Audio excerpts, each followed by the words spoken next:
Paul was telling us, this very first point, that in order to carry the burdens of life and not lose the sight of the blessing, we must first understand that we have to live in humility. And Paul says, I serve God with all humility. He's saying that in order for your burdens to not force you to lose sight of your blessing, there must be a point to live in humility. Humility, my brothers and sisters, at its core is a sense of subordination to God.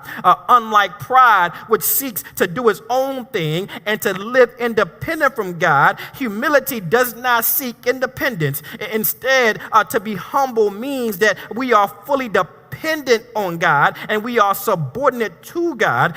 This means, my brothers and sisters, that in order for us to not allow our burdens to conflate or to conflict with the reality that we are blessed, we have to understand that we have to make a decision in our lives today that we're going to do things God's way. You got to be able to accept what God has to say about you and what God has to say in your life. We got to be welcoming to being chastised and being corrected by God and God's word. We got to be able to follow God's instruction, even if we don't fully understand it or see the big picture. Every now and then in this life, in order to not allow our burdens to compromise and help us to lose sight of our blessings, we have to be prepared to live with humility, which simply means that I'm willing to submit to and be led by God.